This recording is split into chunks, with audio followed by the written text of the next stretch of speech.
ಆಗಿಲ್ಲ, ನಾವು ಕಳಿಸ್ತಾ ಅವ್ರು ಕೊಡ್ಲಿಲ್ಲ, ಕೋರ್ಟ್ಗೆ ಹೋಗಿ ತಗೊಂಡು ಆಮೇಲೆ ಸುಪ್ರೀಂ ಕೋರ್ಟ್ಗೆ ಹೋಗಿ ತಗೊಂಡು.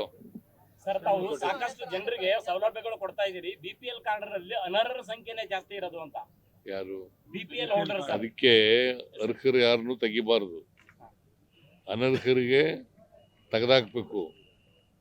ಆಮೇಲೆ ಒಂದು ವೇಳೆ ಅರ್ಹರು ಬಿಟ್ಟೋಗಿದ್ರೆ ಅಂಥವ್ರನ್ನ ಹೊಸದಾಗಿ ಸೇರ್ಪಡೆ ಮಾಡ್ಕೊಳ್ತಕ್ಕಂಥದ್ದು ಮಾಡಬೇಕು, ಅನರ್ಹರನ್ನು ತೆಗೆದಾಕ್ಬೇಕು ಅಂತ ಸೂಚನೆ ಕೊಟ್ಟಿದ್ದೀನಿ ನಾನು.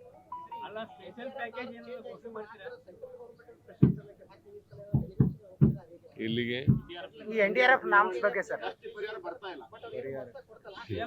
ನಾನು ಅನೇಕ ಸಾರಿ ಭೇಟಿ ಮಾಡಿದ್ದೀನಿ, ಪ್ರೈಮ್ ಮಿನಿಸ್ಟರ್ ಭೇಟಿ ಮಾಡಿದ್ದೀನಿ, ನಮ್ಮ ಯಾರು ನಿರ್ಮಲಾ ಸೀತಾರಾಮನ್ ಭೇಟಿ ಮಾಡಿದ್ದೀನಿ, ಅಮಿತ್ ಶಾ ಅವ್ರನ್ನ ಭೇಟಿ ಮಾಡಿದ್ದೀನಿ. ಏನು ಸರ್ಕಾರ ಸ್ಪಂದಿಸ್ತಾ ಇಲ್ಲ, ಏನ್ ಮಾಡೋದು ಕೇಂದ್ರ ಸರ್ಕಾರ? ಜನ ಹಸಿವಿನಿಂದ ಬಳಲಬಾರದು ಅಂತ ಅನ್ನಭಾಗ್ಯ ಅಂತ ಒಂದು ಮಹತ್ವದ ಸ್ಕೀಮ್ ಮಾಡಿದಿರಿ. ಯಾದಗಿರಿನಲ್ಲಿ ಅನ್ನಭಾಗ್ಯ ಅಕ್ಕಿ ವಿದೇಶಗಳಿಗೆ ರಫ್ತು ಆಗ್ತಾ ಇದೆ ಸರ್. ಅದಕ್ಕೆ ಸಿಐಡಿ ಎಂಕ್ವೈರಿ, ಸಿಐಡಿ ಕೂಡಲೇ ಸಿಐಡಿ ಎಂಕ್ವೈರಿ ಮಾಡಿಸ್ತಾ ಇದ್ದೀನಿ.